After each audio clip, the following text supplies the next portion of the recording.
Om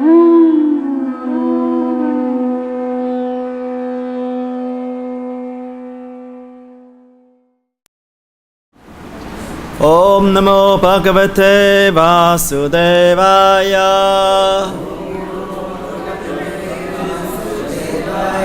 Om Namo Bhagavate Vasudevaya.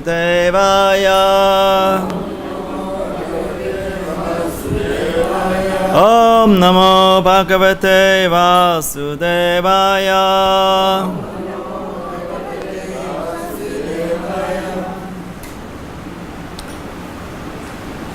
I read from Srimad Bhagavad-Gita, 16th chapter, text 1 to 3. So I don't know. Every time you quote, recite slokas? We take the four, Yeah. four verse, four. Yeah, I understand, but you always reciting the verses? Yeah. Sloka. Okay. Sri Bhagavan Vacha. Abhayam sattva samshuddhir jnana yoga vyavastiti dhanam dhamascha yagyascha svadhyayastapa archavam ahimsa satyam akrodas yaga shantir apaisunam Daya Bhute Shaloluptavam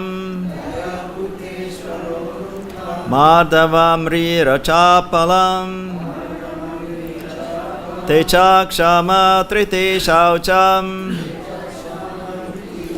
Adrohonati Manita Bhavanti Sampadam Daivim Abhichatasya Bharata. Translation purport by His Divine Grace Srila Prabhupada Ki Jai. The Supreme Personality of Godhead said, fearlessness, purification of one's existence, cultivation of spiritual knowledge, charity, self-control, performance of sacrifice, study of the Vedas, austerity, simplicity, non-violence, truthfulness, freedom from anger, renunciation, tranquility, aversion to fault-finding, compassion for all living entities, freedom from covetousness, gentleness, modesty, steady determination, vigor, forgiveness, fortitude, cleanliness, and freedom from envy and from the passion for honor. These transcendental qualities, O son of Bharata, belong to godly man endowed with divine nature. So, and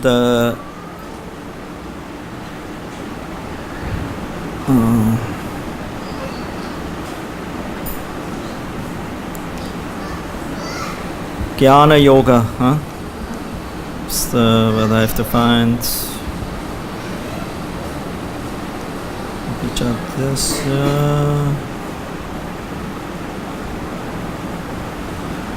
Jnana Yoga Vyavastiti. Here. Jnana Yoga. Huh? The next item is Jnana Yoga Vyavastiti. You find? You got it? Jnana Yoga Vyavastiti.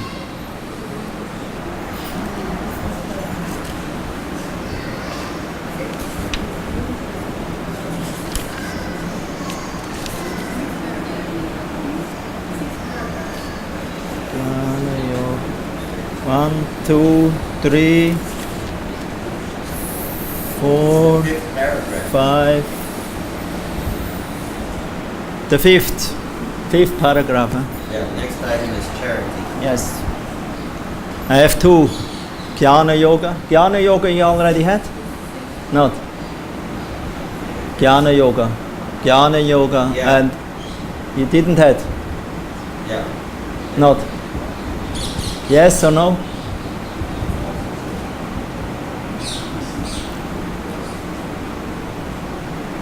Okay. Yeah, no, just I heard my topic will be Jnana Yoga and Dana, charity.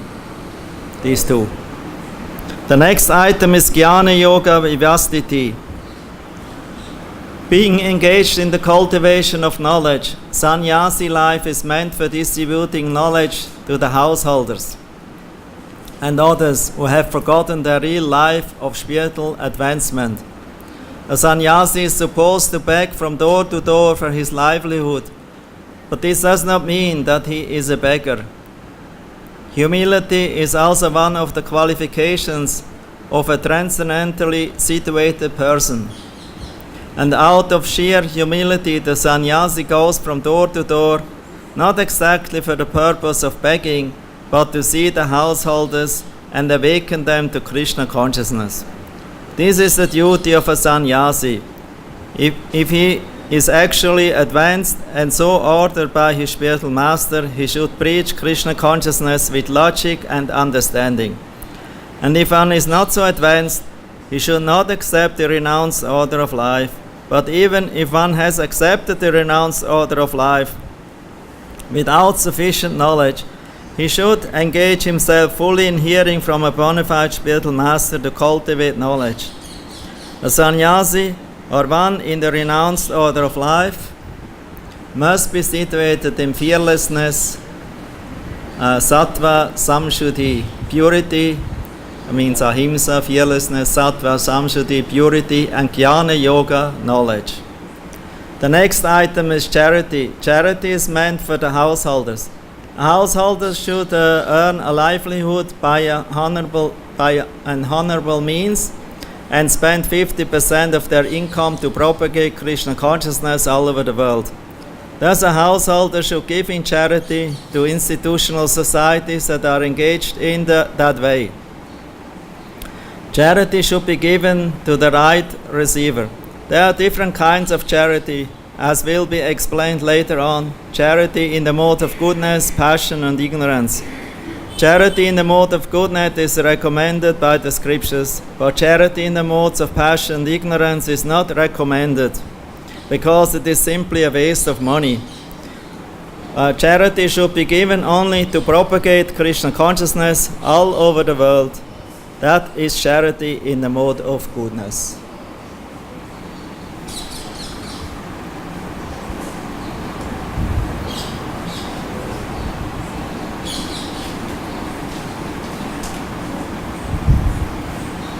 Om Agyati Maranyasya Gananchana Salakayam Chakshur Unmilitam Yena Tasma Shri Gurave Namaha.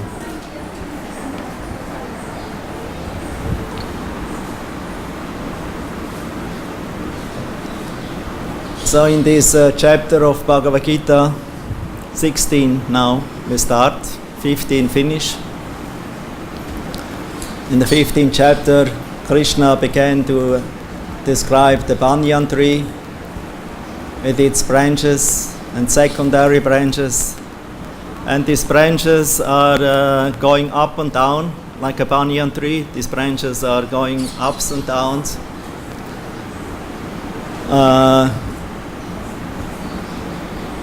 And it describes it.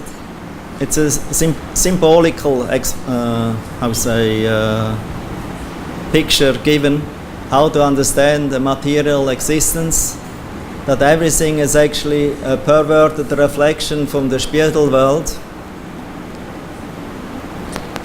But the more we go down to the material universe through these different branches of the banyan tree, the more we fall in the modes of passion and ignorance. The demigods, or the godly life, pious life, it's in the mode of goodness. The sages, rishis, the devas, in the higher realm of the universe, Svarga and higher, up to Brahmaloka, they all live in the mode of goodness. And the people in the Martya Loka, or middle planetary system, we belong, Bhuloka. We are mostly passionate, and a mixture of passion and ignorance, sometimes a little goodness. And then in the lower, below the earth, below the Bhuloka is Patala, and the 7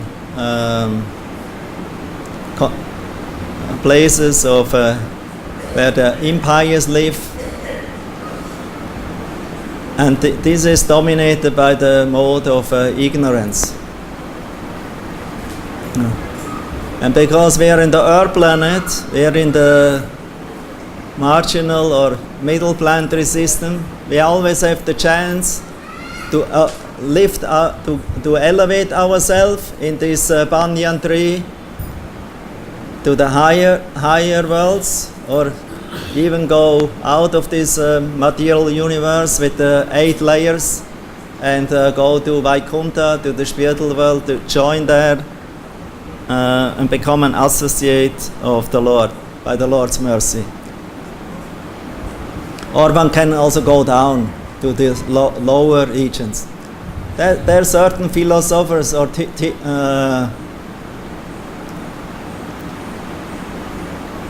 preachers who establish a certain philosophy. They say actually human form of life is the crown of the creation.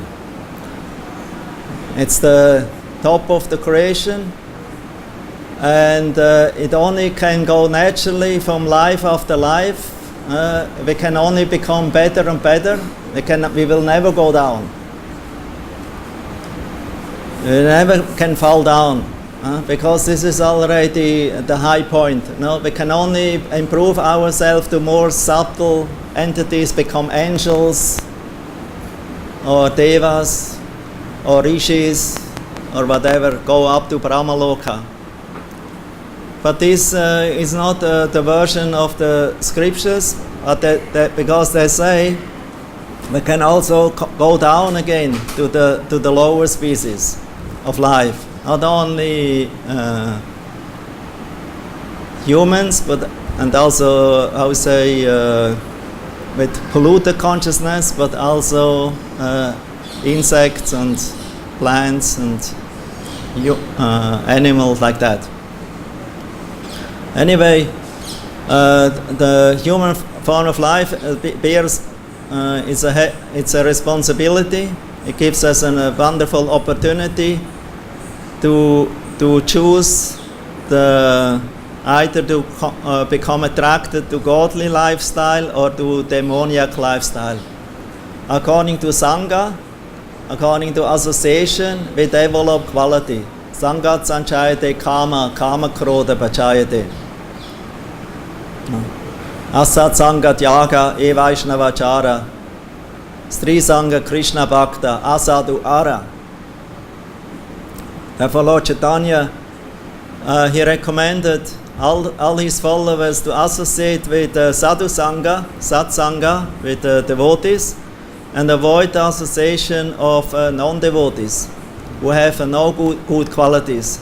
Like stri, that means polluted women who are unchaste, who are like prostitutes, or also men who are like them, who are women hunters. This is even considered even worse.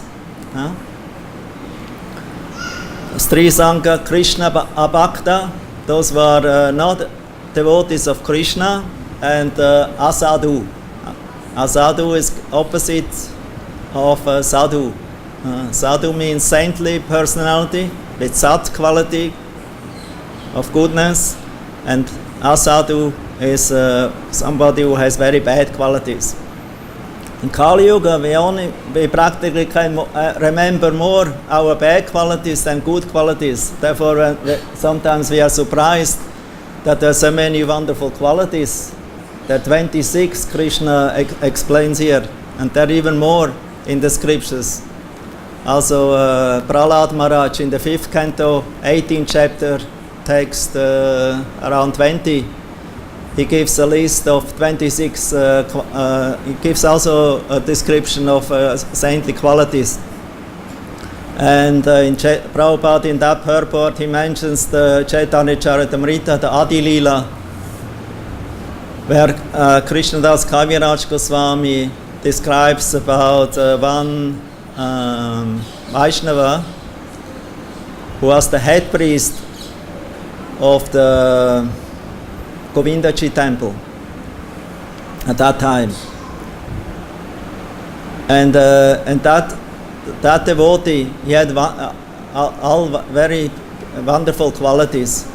All the 26 qualities of the Vaishnavas, what the Vaishnavas possess, were manifested in the personality of that devotee. His name was Haridas Pandit. There's not Haridas Thakur. There are different Haridasas to Lord Chaitanya's time. Haridas Thakur, Haridas Pandit, Haridas Jota Haridas, the younger. So there are different kinds of Haridasas. But there was one head priest of the Govindaji Mandir here in Vrindavan. He was a resident of here in Vrindavan. He was a disciple of Gadadhar Pandit, who was the head priest of Govinda, and he is actually the person who approached Krishnadas Kaviraj Goswami and requested him to write about Lord Chaitanya's biography, his Chaitanya Charitamrita. Until that time, the Chaitanya Bhagavat was known, Chaitanya Mangala, that means that book written by Vrindavan Das Thakur. But the Vaishnavas in Vrindavan, they were very eager to hear about Krishna's later pastimes in Jagannath Puri. Lord Chaitanya's later pastimes in Jagannath Puri, not his childhood pastimes and middle pastimes. They were very elaborately described in Chaitanya Bhagavat. But the later pastime, Antya Leela, it was not so much elaborately described, only hinted points. But for the Vaishnavas, Gaudiya Vaishnavas, this was very important because they wanted to hear about Lord Chaitanya's highest mood of ecstasy, of revelation, of experience, of love to Krishna in the mood of the gopis of Radharani here in Vrindavan. So that they wanted to hear. So this Haridas Pandit, he approached Krishnadas Kaviraj. And it is described as Haridas, he was full of all good qualities. And it is described in the Srimad Bhagavatam. I already mentioned by Prahlad Maharaj. This is from 18th chapter, 5th canto, text 12, not 20, 12. Yasyasti bhakti bhagavati akinchana sarvair gunais tatra samasate sura harawa bhaktasya kuto mahat guna manorate nasati davato bahi. All the demigods and their exalted qualities, such as religion, knowledge, and renunciation, become manifest in the body of one who has developed unalloyed devotion for the Supreme Personality of Godhead, Vasudev, Krishna.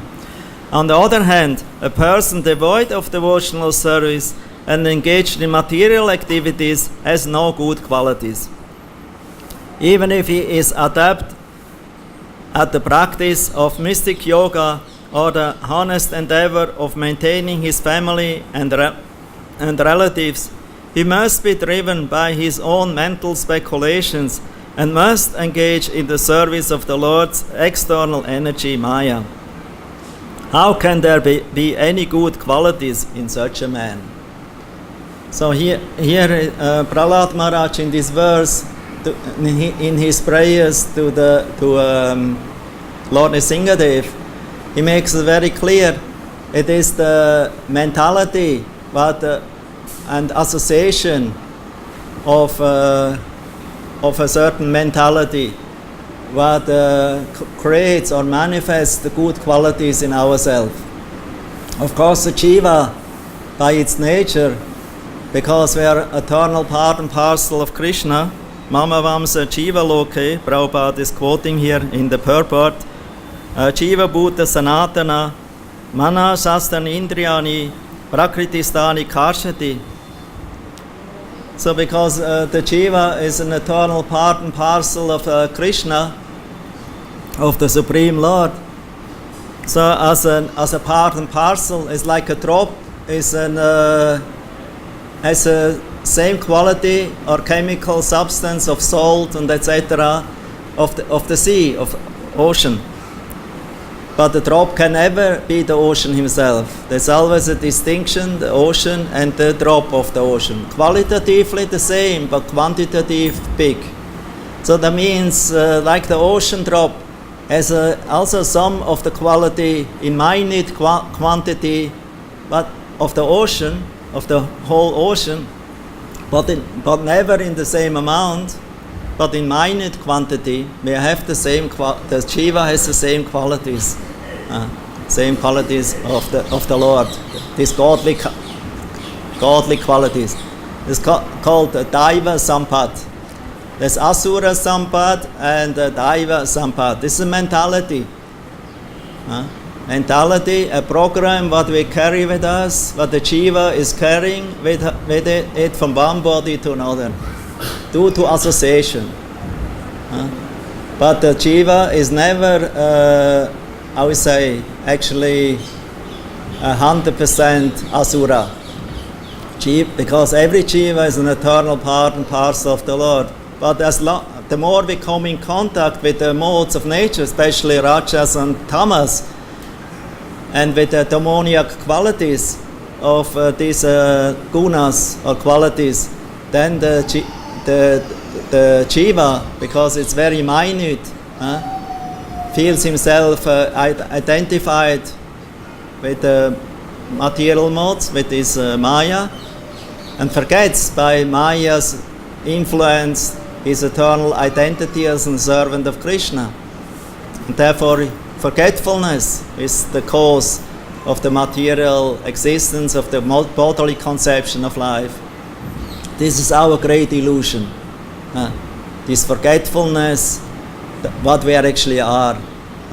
That we have a false concept that I'm this body, that I belong to a certain nation, that I'm man, I'm woman, I'm beautiful, I'm ugly, like that. And even different conceptions of religions. This is all created by Maya. The eternal religion of the soul, as we know, Prabhupada repeated it so many times, it's Sanatana Dharma. And Dharma cannot be changed. Religion, belief we can change, but Dharma we cannot change. So the jiva, who is in contact with the material nature since time immemorial, becomes more and more covered by these material modes and identifies himself with a certain mentality. And that mentality, even at the time of death, it's not gone. We take with us this subtle body to the next body, and then again and again and again. And as long as this is not purified, this subtle body, from the mode of goodness and becomes transcendentalized, the jiva cannot come out of the material existence. He will turn around in the samsara chakra.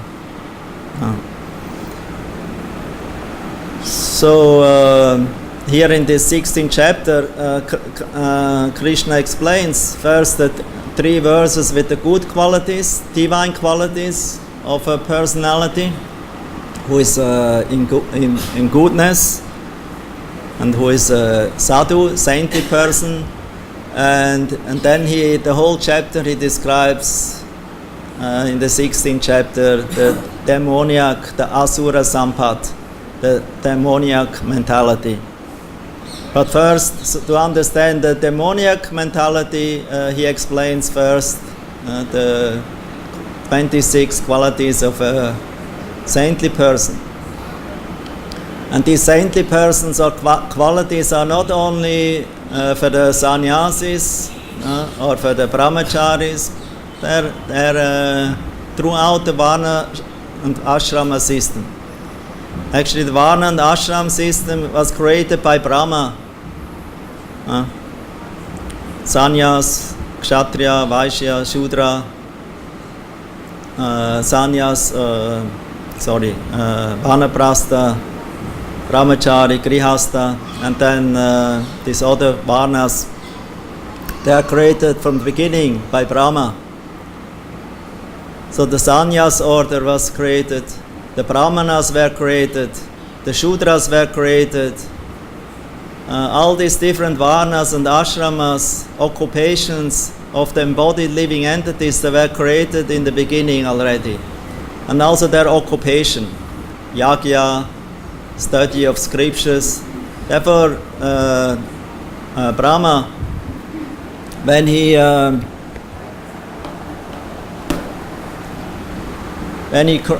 started to create the universe as it was before, he had many miscreations. Anyway, first he had the Kumaras, he wanted to send them out. You should become Grihastha. But the Kumaras, they refused the instruction of their father, Guru, because they wanted to remain brahmachari. So Brahma became very angry. So Rudra appeared. Rudra in principle means anger. And what the Rudras wanted to do, they wanted to destroy everything. Everything was Brahma already wanted to create now. So all the plan was there. The Rudras wanted to destroy. But Brahma told them, stop, my dear son. You should not become angry now. So Rudras cried out, tell me who I am. What should I do now? What is my name?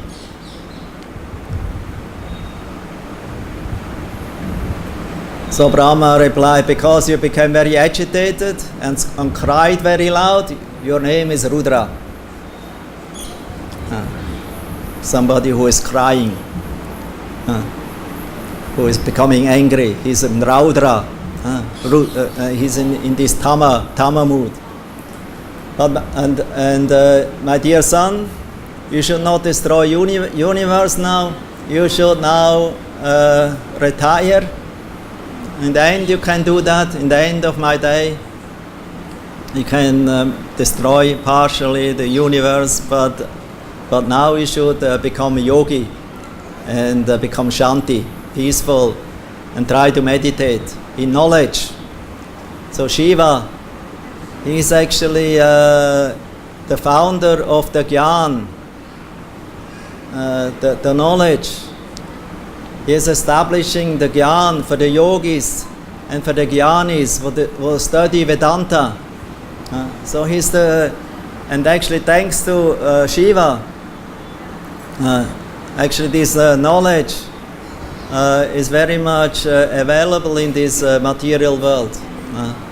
So this is also a plan of the Lord, that the knowledge will become manifested in this world.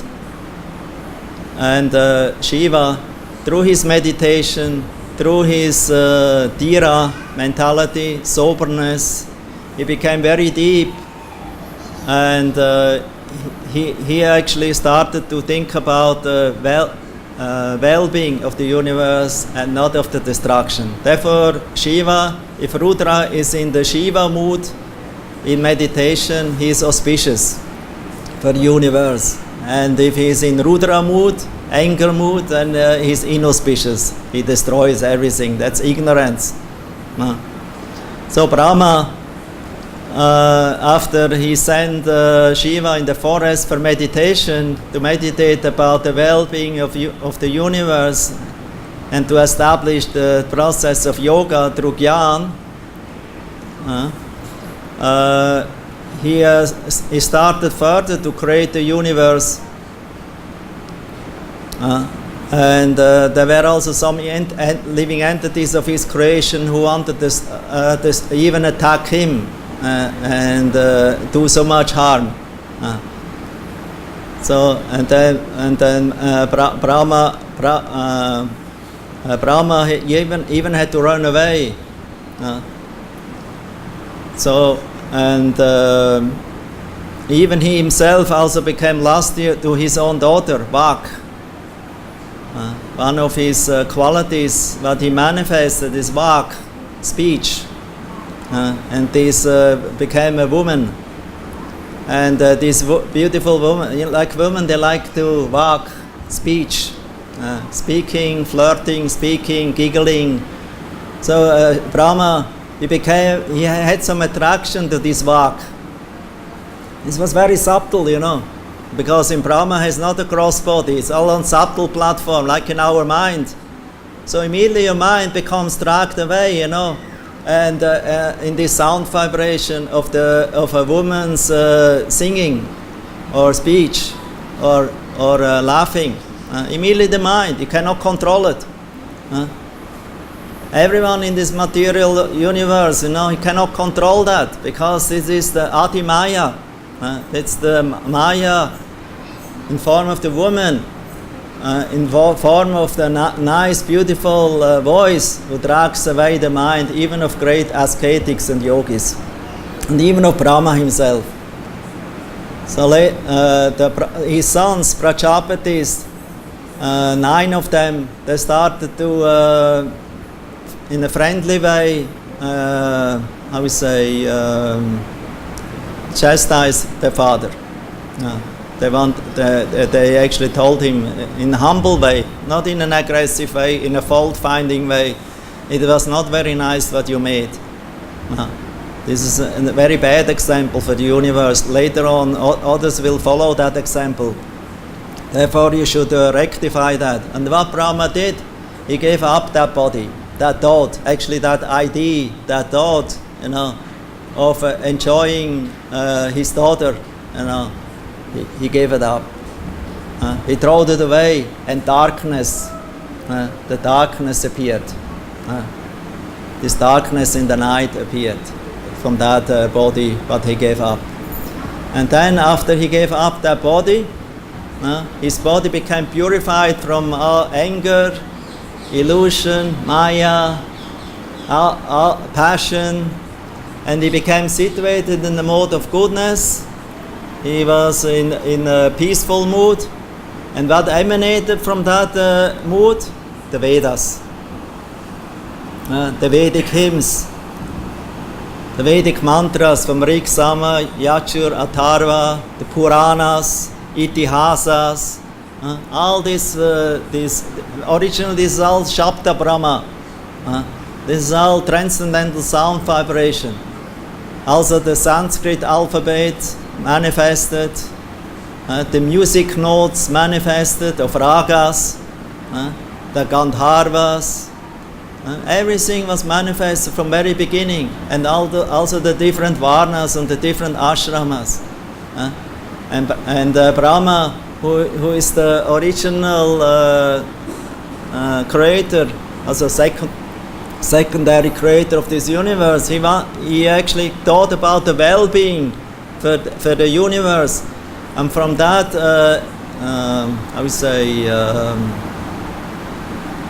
thought of doing good for the conditioned souls who, out of compassion, that they will, suffer and have to go through so many tribulations. From that thought or concern, that concern was like a loving father or mother who keeps the baby in the lap, and there from his lap, from that concern, for caring for his babies, like a mother or father, who appeared? Narada Muni. So Narada Muni appeared from that shelter, from the shelter on the mother's lap. Concern. Mother and father always is concerned about the well-being of the sons and daughters. That no harm, no misery will come upon them. Their harm to the children and the misery they had to go through become the problem, the suffering for the parents. So Brahma was very much concerned to help the conditioned souls. Therefore, from that, Narada appeared. And Narada is the embodiment of bhakti. He's the he has this great gift to give bhakti to whoever he finds is a proper candidate to accept this gift of the love to Krishna or devotional service to Krishna without any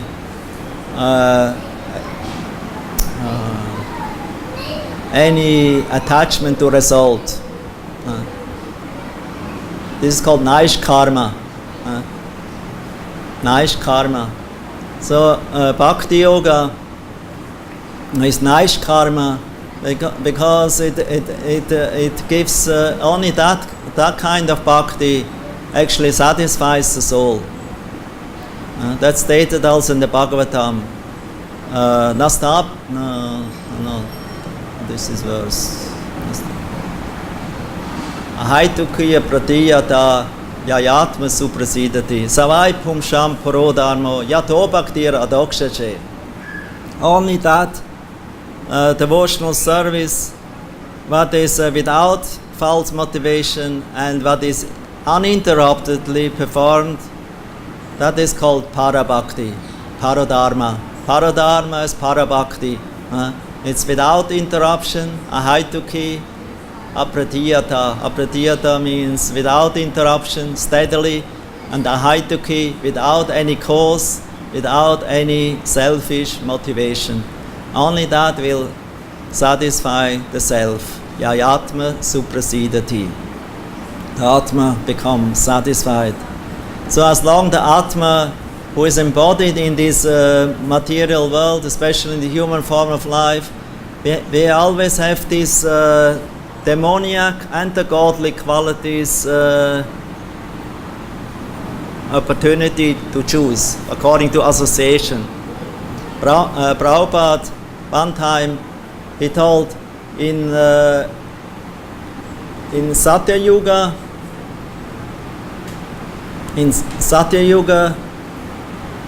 the demons had their own planet, and godly people had their own planet. Therefore, everyone was Paramahamsa or Hamsa, was not interested in enjoyment, only meditation. But then in the Dvapara, in Treta Yuga, the godly and the humans, they were living on the same planet. That means the godly and the demoniac mentalities were living on the same planet.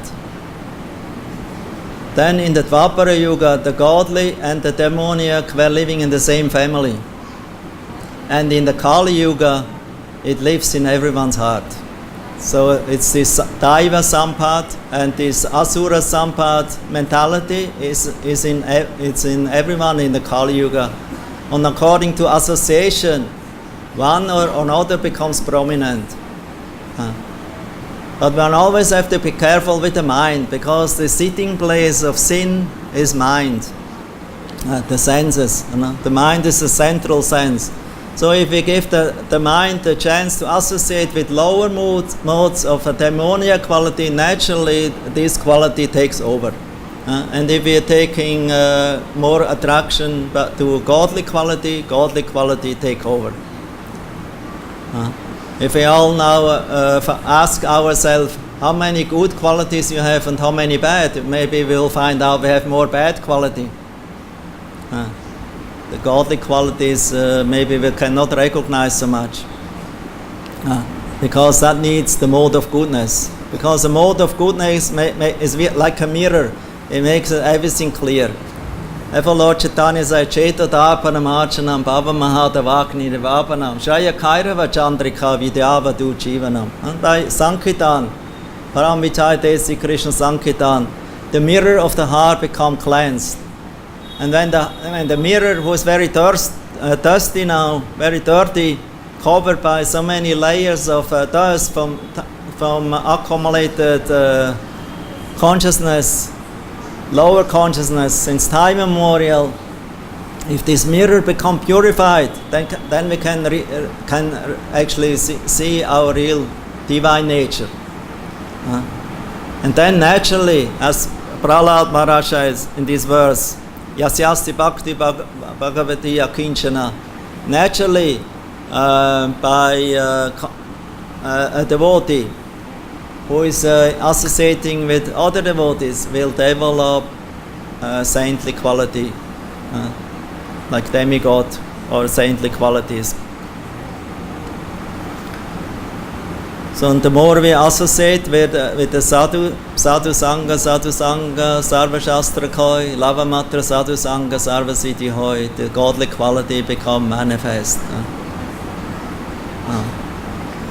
But our tendency is, because we are so much fault-finding, so much uncharitable, intolerant, unmerciful, we always see only bad in others.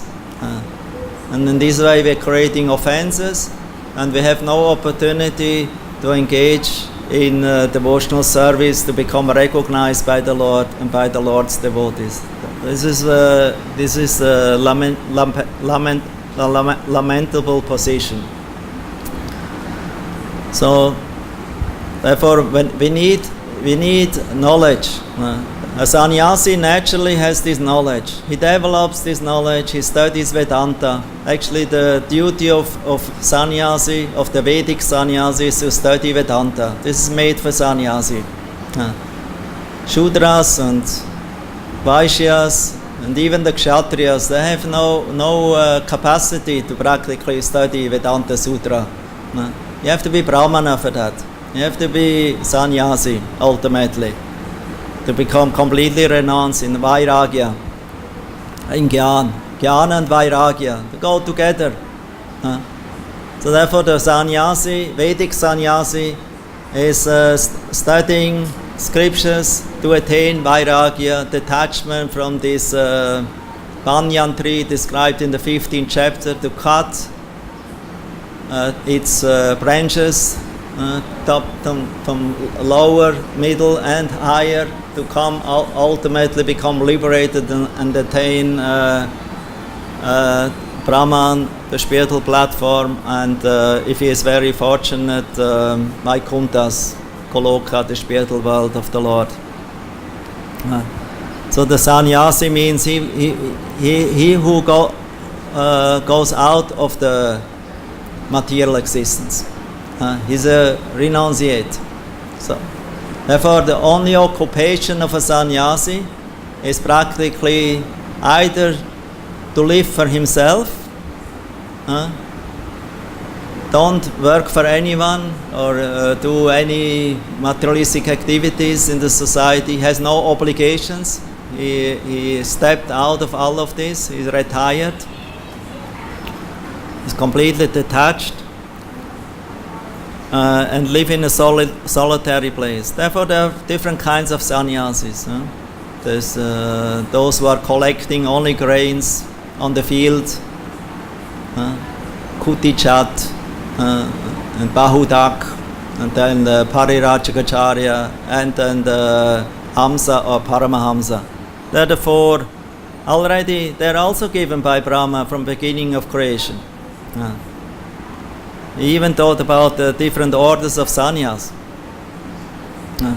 And there's the sannyas who is only caring for himself, for his own maintenance and minimum maintenance, so that he can meditate peacefully, not without disturbance of family and responsibility. And there is another sannyasi who is a Parirajikacharya. He is traveling. He's not staying in one place. Maximum three days, Prabhupada says, a sannyasi should stay in one place. He should not have his own house. He should not have his own possessions. Actually, sannyas means no possession at all. It's only meditation and interest is in Krishna and in doing well and spreading this information of Krishna to others. Therefore, he goes house to house. So the perfect sannyasi is Shukadev Goswami from the Bhagavatam. It is described, he went house to house and he visited different grihastas. he didn't went to them, as Prabhupada is pointing out in the purport, for begging, for doing madhukari, or for his filling belly and so for his own satisfaction. His first interest to give the message, to give them information to the grihasthas, and like Narada. Narada in previous life he became son of Shudrani. He was cursed and became son of Shudrani, and he had the opportunity to associate with Bhakti-Vedantas, with renunciates, Vedantists, and by his associating with them and by his humble service attitude, although he was only a small child, he was not educated in that time, he got very greatly blessed by the Bhakti-Vedantas, by the sannyasis, Vedantists, so that later on himself he became a great devotee, and even the greatest of the devotee, Narad Muni. So that was by blessing. The Bhakti-Vedantas, the Vedantists, they blessed him because they were satisfied with his service attitude. And then, so it is described that this example of Narad Muni, Shukadev Goswami, he was the ideal sannyasi. He didn't spend longer in a householder's home as he was needed to drink milk, to milk a cow. Some now think, oh, he was only eager to get a glass of milk. But no, he just used the opportunity to speak something about devotional service, about spiritual life to that grihastha. But he didn't want to spend too much time, and because it's always dangerous that one become then attracted to stay a longer time in one place, and then one's renunciation and detachment maybe will decrease and the attachment will increase again. And they also know sometimes the grihasthas, they have not much time to hear much, especially about spiritual topics. So they only keep themselves short and give them some information. So that's their mercy. So that's actually the sannyasi's duty, to only preach and to spread Krishna consciousness. Therefore study the scriptures. They're always absorbed in studying the scriptures. The Mayavadis and the Vaishnavas, sannyasis, they study the scriptures. The Mayavadis, they're inclined to study Vedanta Sutra, Brahma Sutra, and the Vaishnavas, they like sannyasis, they like to study Srimad Bhagavatam. Because the Srimad Bhagavatam is known as the Paramahamsa Samhita. It is very much appreciated by those who don't show no more interest in material life. That's Paramahamsa. So Paramahamsa is not only a sannyas title. Everyone can become a Paramahamsa if he becomes gradually detached through the bhakti process from this material lifestyle of I'm the enjoyer, I'm the controller, is Ishvara, Ahambhogi, complex, this mentality. Because this is demoniac mentality that keeps us in this material world. So the devotee naturally can give it up and develop a quality of love and devotion to the Lord. And from that love and devotion to the Lord, he also develops a love and then compassion to the living entities. And therefore that force drives him to speak about Krishna to others. But as Prabhupada is pointing out in the purport, this is highly elevated sannyas. Not every sannyas is able to do that, because many maybe become attached to the household lifestyle and then will not be sannyas anymore. They will give it up. So only those who are very fixed in their sannyas ashram of of Paramahamsa or Parirajikacharya, they're inclined to go without coming to fall, because they're always fixed in the devotional service, in the taste to service to the Lord of their heart, to Krishna, and they do it as a service. Therefore they always have a great taste in that kind of activities without becoming allured by the external senses.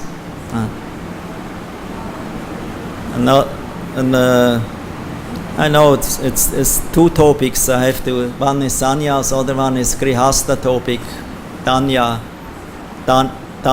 That means giving in charity. It's a little two different topics and takes a long time. Dana, to giving in charity, is explained is especially grihastha's duty, because grihastha have a tendency to accumulate. Every year more and more things become accumulated in the householder's house in so many different ways. But the grihastha should not be attached to that he is not attached to all these possessions. He should give in charity. So that's also a Vedic process of purification and becoming free ultimately from the attachment to this material life. That the grihastha is also recommended that he should give charity, that he should give some of the money or food what he eats or clothes or whatever he has for the benefit of others. And Srila Prabhupada says the best dana is to give charity to Krishna, or for the sake of spreading Krishna consciousness. Then the next one is in the mode of goodness, to give it to the qualified person, to the needy person, without expecting any award or any result. Because sometimes one gives dana for benefit, for good punya karma, that I will, work off my papa karma, to minimize it. Therefore there's even a guru here in the Hindu society who tells you now you have to do more punya, now you can do little papa, then so that you can do more punya again. And so they gamble in this way. But in this way will not become purified, will not become detached. You become more and more anchored and bound up in the material lifestyle. So it's not recommended to give in charity for a selfish purpose, or to purify your karma so that you can do more karma.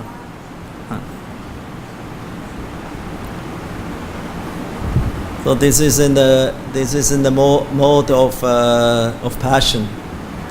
He's attached, and the mode of ignorance he gives in the improper time to the improper person, with a false motivation also anyway, with even some ugly motivation, and he becomes very proud by it. Like the passionate also, they become proud, self-confident. They don't become purified. They become more entangled in the gunas.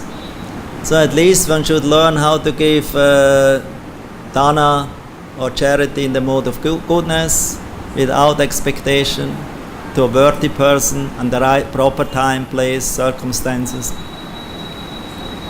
without making a show. And the best dana is to give dana to the Vaishnavas and to Krishna, to the devotees. That's the transcendental charity. So as Vaishnavas, we learn how to give charity also.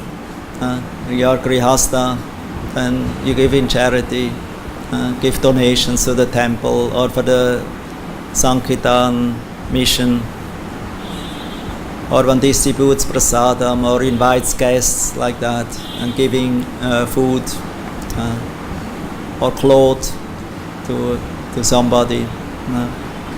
So that also the Vaishnavas may do. And so in this way, and the best charity is to give the holy name, to give books to the people, so that they can get benefited.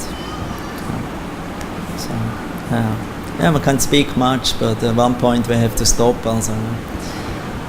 Maybe some questions open, comments. So what's the sequence of events for Narada Muni if he came from Brahma, but then later we read in Bhagavad-Gita that he was the son of a Sudrani who in the next life. Yes, sequence is actually Narada is eternal associate of the Lord in the spiritual world. But he has different leelas in this material world, like Prahlad also. And sometimes it seems to be that they're very much entangled in something. Because one time Narada was Gandharva, that was before he became son of Brahma. He was a Gandharva.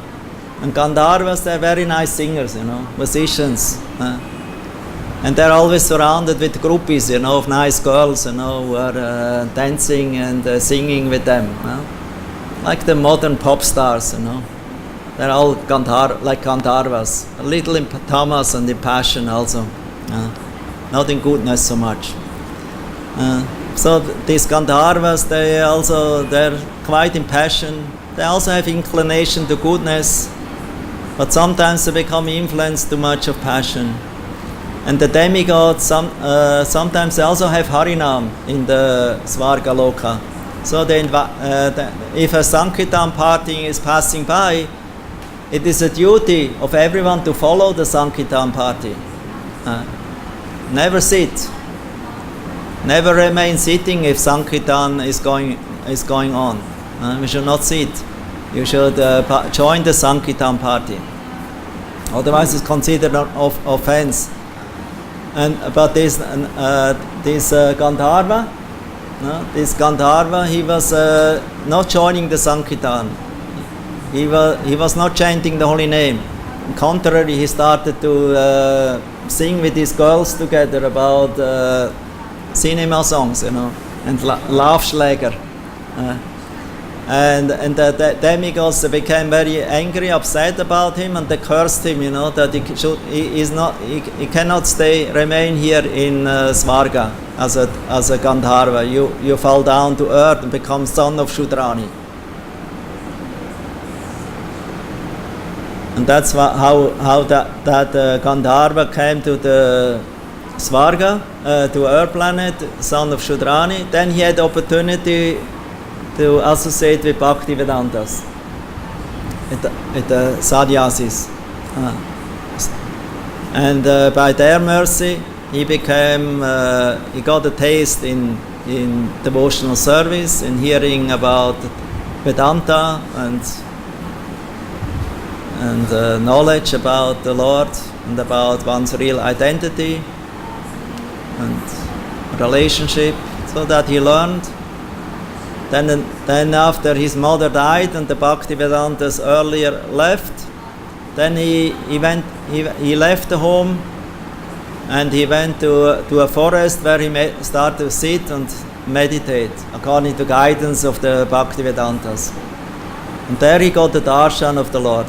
First he saw him in the heart, then he saw him really in front of him for a short time as a reality. But then he, only for a short time, but then the Lord disappeared. And the Lord told him, you will not see this form anymore in this life, but you can stay in contact with me by chanting the holy name, or by Krishna Katha, by the transcendental sound. And in this way, by following that instruction and having the darshan of the Lord, this boy later on, he gave up his body in meditation, and then he became the son of Brahma. And then since that time he's always Narada Muni, always engaged in devotional service in this universe, as long the day of Brahma is going on.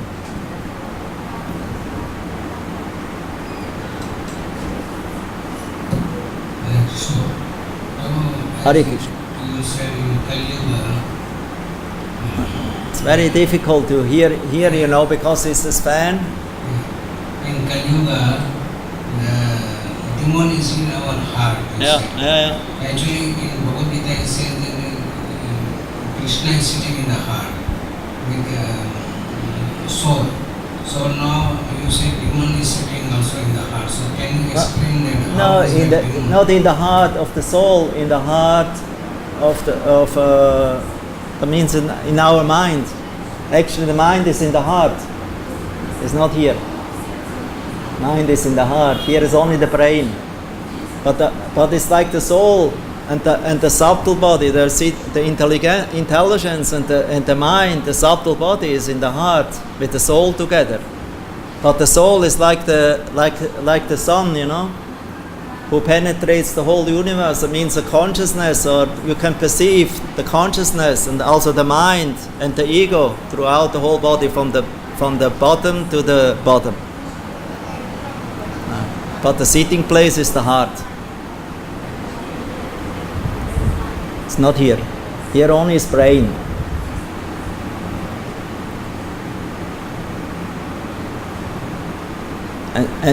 And the proof is Daksha.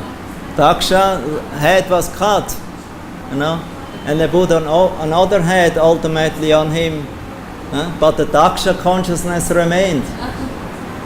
That means his consciousness was not his consciousness, his soul, and his mind and his intelligence was not in the head; it was in the heart. And even with the new head, he still was Daksha. But he was ashamed, because he had a goat head. A goat head. No? You know what is a goat? No? So they put a goat head, from the sacrifice, but they sacrificed, They took the head, and put it on him, on Daksha. But then Daksha didn't like it. He didn't like it. Because he understood, I'm Daksha, but the goat head is not so nice. It's too much identification with his body still, so he gave up that body. And then in next life he became again Daksha, the son of the Prachetas. So there were two times Daksha appeared. One in the Swayambhuv age and the other one in Chakshusha. Manvantar. Also, you say about the Brahma. So the mentality, it's because the mind, the mind is like water. Water can transport any kind of quality. Positive or negative energy, the water can transport. But the water itself is not actually accepting this, doesn't become this quality. It still remains water. It only has to become filtered, become purified. And so, in the same way, the mind absorbs all these qualities of Sangha, either Asura, Sampat, or Daiva Sampat.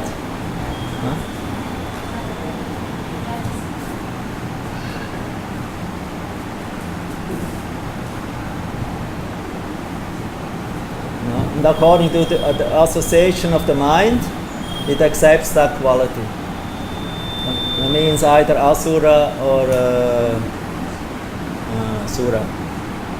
And it's there in the mind, It's already there. Because we are already in contact in this material world since time immemorial. So this Tamaguna and Rajaguna is there. And because it's predominant and brings us already to this new body, but also brings us to the next body again, as long we are cultivating Tamas and Rajas, and even Sattva. For Bhagavatam ultimately says, Tatara chastamobhava kamalopadayaschaya chitaritharana vidyam stitvam sattve prasidati evam prasana manaso bhakti-yoga Bhagavad tattva vijnana mukta sangha sachayate. So we have to become free by Bhagavad Nastapeshu Abhatreshu, by this process become free from the lower modes of nature of Tama, Rajas, lust and greed, and become situated in Sattva. But even Sattva we have to transcend. Evam prasana manaso Bhagavad bhakti-yoga Bhagavad tattva vijnana mukta sangha sachayate. You have to come, then you will come on vijnana, realization of the Gyan. Because as long Gyan is only cultivated in the brain, then we only become more proud. But that's not the goal of a sannyasi. Because a sannyasi, he cultivates knowledge so that he will become humble. A humble servant of the Supreme Lord, who is Vibhu, I'm Anu. So by Vedanta, by Gyan, he realizes or he understands, I'm very tiny spirit soul, eternal servant of the Lord, and the Lord is Almighty, He is Vibhu, He is unlimitedly great. So and I only can become happy if I connect with Him, with Anandamaya Purusha. This is Vedanta. So the Jnani, he realizes I cannot find Ananda in myself without being connected with Anandamaya Purusha, and that's Vishnu. It's not me. And that the Jnani understands, realizes, and therefore the Jnani sannyasi, instead of becoming proud, he becomes very humble and ultimately becomes Vaishnava.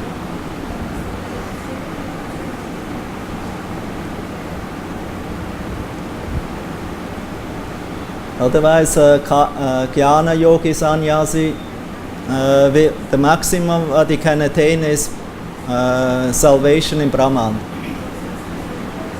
or become a light particle around Mahavishnu. It's a Vedic process described in the second canto of Bhagavatam.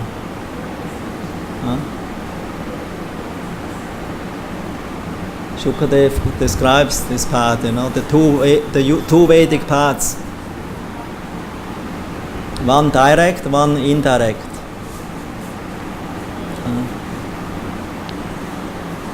But then he says, this is not our path. It's not the path that I recommend. I recommend Bhakti Kanda.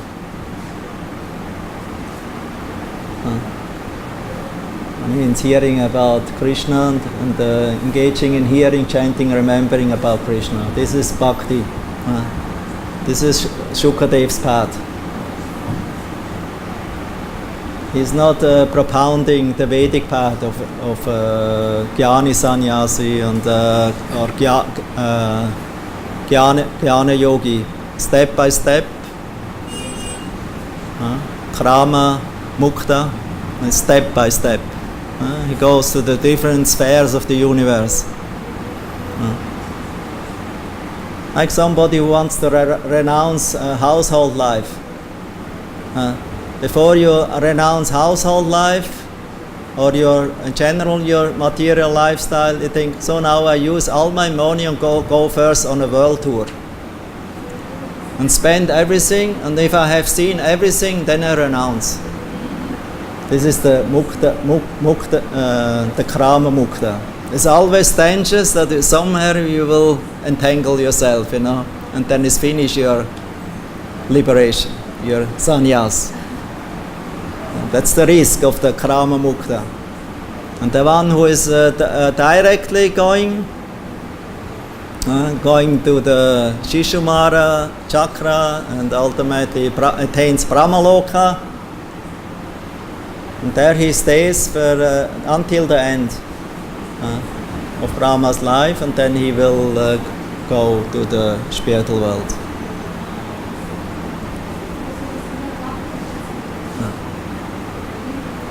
But the devotee is not going these two paths, Shukadev says. They engaging in hearing, chanting, direct process, not the Vedic process of Gyan. Yoga is Gyan.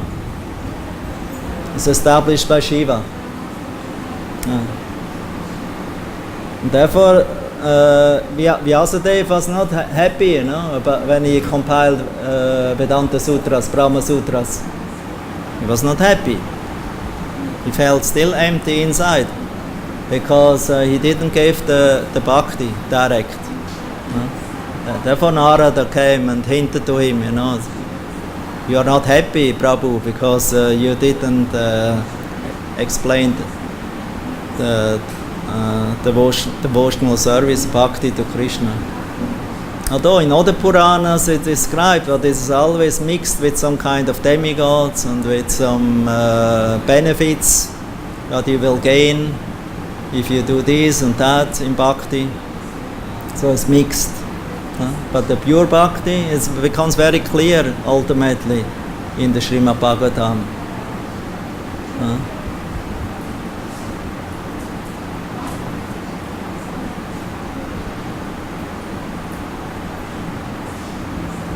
So, Akila, you have a comment or a question or Just I was appreciating that focus on Bhagavatam, Sun and Bone. I was actually just thinking of Padma Purana. about Padma Purana. Padma I was Purana. going to ask you about how you would relate Padma. I don't know all the Purana, only Bhagavad Purana. I try to understand a little, But how would step you- by step. I agree. I understand what you're saying, but how would you relate it? Complementing it, or Huh? what kind of category, or how you would complement it, or grade it next to as a complement? Anyway, there are six Puranas in goodness, 6 Puranas for people in passion, 6 Puranas for people in tamas. Padma Purana is in mode of goodness. Vishnu Purana, Padma Purana, Naradiya Purana, like these Puranas. Skanda Purana is tamas. Brahma Vaivarta Purana is one of rajas. Brahma Vaivarta, rajas. Raja Purana. And the Bhagavad Purana is actually transcendental. It's Paramahamsa Samhita.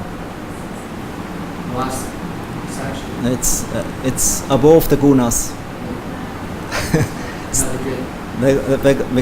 Because these other 17 Puranas, they were already compiled and by Vyasadeva. He was still not happy. Still not happy. Only after he compiled Bhagavatam fully, after he heard Shukadev Goswami, and also because he is omniscient sage, he knew what Suta Goswami spoke to the sages of Naimisharanya. Then after that he compiled the Bhagavatam with 18,000 verses. You're speaking on, just realizing that, actually, practically speaking, it's only because of hearing Bhagavatam as given by Srila Prabhupada with his purpose that we can see these others things in relation. Yeah, and anyway, whatever other Puranas are helpful to understand Bhagavatam, Prabhupada included in his purports. So you have everything there. Like Brahma Vaivarta Purana, Lord Chaitanya, although it's Rajas Purana, he says 5 things are forbidden in Kali Yuga. Jnani Sannyasi, means not Vaishnava Sannyasi, Jnani Sannyasi.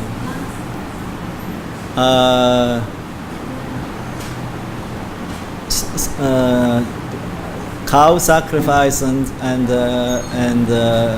Go and Ashwamedha Yagya. Ashwamedha Gavalambhyam. Ashwamedha Gavala. Sanyasam Karma Palapaitrikam, offering meat to the forefathers as a pinda, as a sacrifice, and Devarena Sutotpatim, to have, I would say, to beget a child in the wife of your brother. These 5 things are forbidden in Kali Yuga. And that's from Brahma-Vaivarta Purana. Many things we get from Padma Purana is like the 10 offenses against the holy name, like that. The glories of Srimad Bhagavatam is also coming from there, you know. This story about Bhagavad Mahatmya is also from Padma Purana, explaining the glories and the result of hearing Bhagavatam. There are 2 results.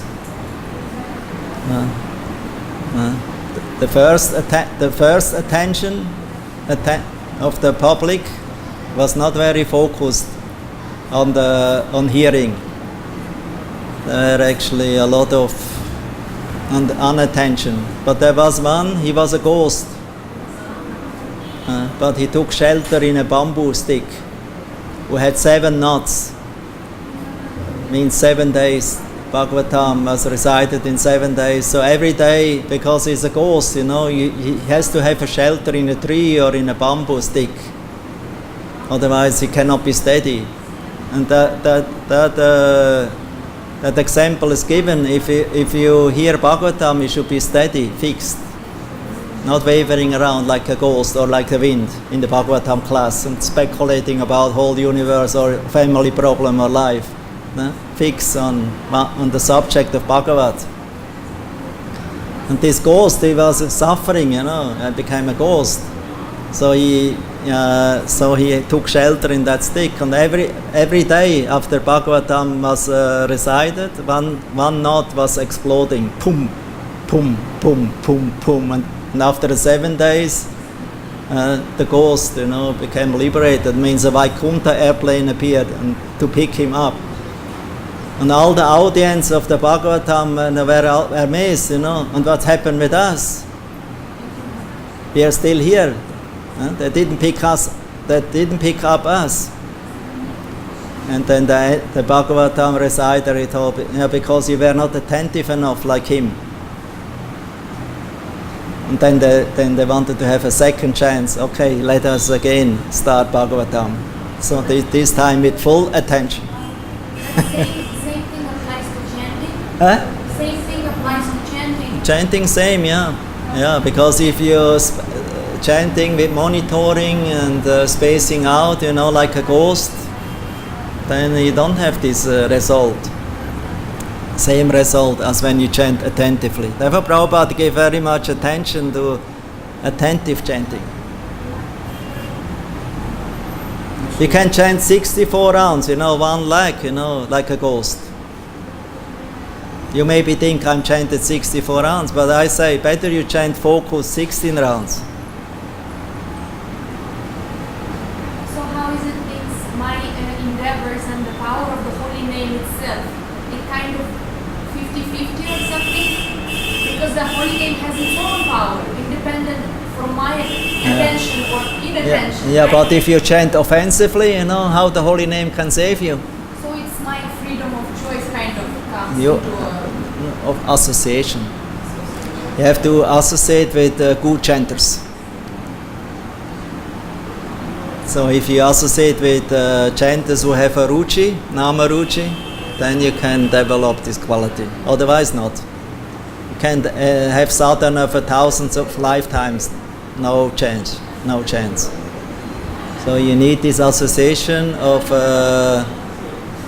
nama ruchi, of somebody who has a taste in the holy name, chanting. Otherwise the change in heart will not take place. You maybe cry during chanting. Bhagavatam says, 2nd canto, Shukadev Goswami says, you may cry during chanting. But if your heart still remains still framed, that means your crying is only a show. It will not save you. That means the main symptom of chanting the holy name is melting of the heart. It's not crying. Crying is external. The real thing is melting of heart. Otherwise, it's still framed. Yeah. So And sometimes somebody is still framed, but he cries. That means his crying is only a show. It's prakrita. So then, what is the main symptom of actually advancement, and also the main symptom of going backwards, degrading it? You know how sometimes we practice, but we kind of fall down actually slowly, and then sometimes we practice and we actually move. So what is the main symptom to see that we're actually moving ahead or either going back? There's two symptoms: negligence, negligence. That means you don't endeavor anymore. For yourself? Yeah, you don't endeavor. You see that you are actually not on the track, but you make no endeavor. Okay, I understand, yes. You don't make endeavor to improve, No, this is the first symptom, and the other one is complacency. Complacent. That means you're satisfied in yourself, but not as Atmarama, but satisfied with somehow other, with what you attained or what you have, and that's actually the worst.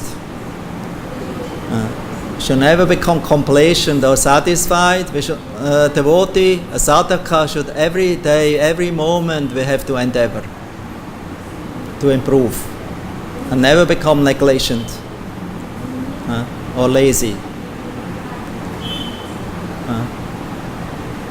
As soon we become lazy or neglecting, then the root, it's like a gardener, If you neglect the plant, these weeds, you think, okay, I leave them a little longer, no problem. They also look pretty. What about the second half? About how we are actually moving forward, how we can see. Forward, yes. That means you make. The main center of forward is enthusiasm, steady endeavor, taste, or how say, try to associate with devotees who have taste, in this process.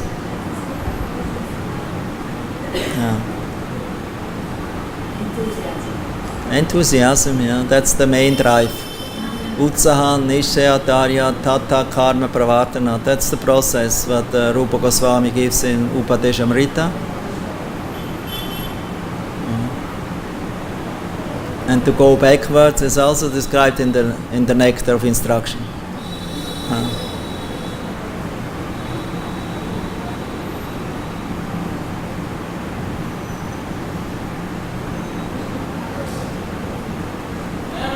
Everyone left already, so we are over time. Time to stop. Actually getting into the flow. Actually, I forget. When I did actually. Yeah, you wanted to ask something about Padma Purana.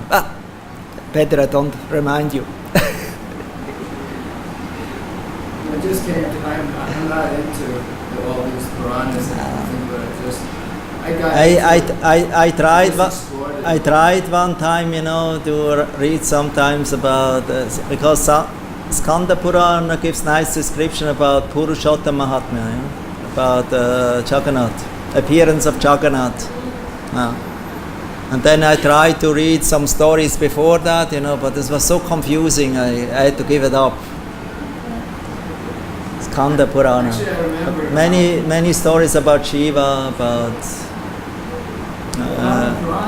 different personalities. Clears up some areas, gives a little bit more clarification of certain areas that help, that help fluff out the picture. And therefore we have, six Sandarbhas. Jiva Goswami made this, the study of the darshan, Sat darshan. 6 studies or doctrines of. That's how I got through Bhakti Sandarbha. That was Prabhupada's point. It's for us no need to read all the scriptures, Vedic scriptures, because 6 Goswamis they made it for us already. Jiva Goswami, Sanatana Goswami, Rupa Goswami, Bhakti Siddhanta, Bhaktivinoda Thakur, and even Prabhupada himself. We don't have to go through the other scriptures. Hari Bhakti Vilas contains basically all Puranas. You tried one time Hari Bhakti Vilas? It's so tough. Yeah. That's how we get. Isn't that how we get? Scary. And you think, what concerns is me now with all this information? You become more and more confused. Yes. Therefore we need Acharya. You need Acharya who tells you which scriptures you have to read and absorb. And they know also from which other scriptures, the essence. They understand what is essence, Siddhanta. What is the essence of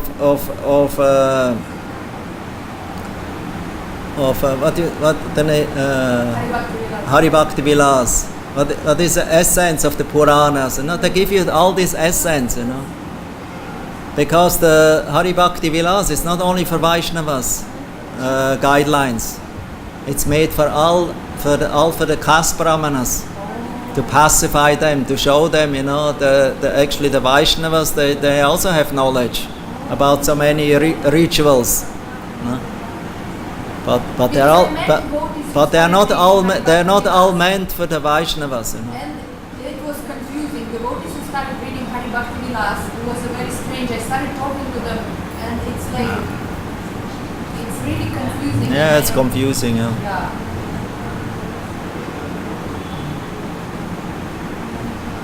Yes, thank you for clarifying. So, Ever Prabhupada told us we should stick to these 4 books. That's what I do. I read Bhagavatam, I read Bhagavad-Gita. I don't read so much nowadays because every Monday I give class and I prepare something. But I'm not so much. I read more Bhagavatam and Chaitanya Charitamrita. Even Nectar of Devotion I don't read so much now. Mostly it says, and then I always start again and again. From begin. CC and Bhagavatam. Because I can see you're getting older, we cannot read too many books. And then other books what I have, I keep only for reverence. Reverence, for when Prabhupada quotes, to get a picture of it, understanding.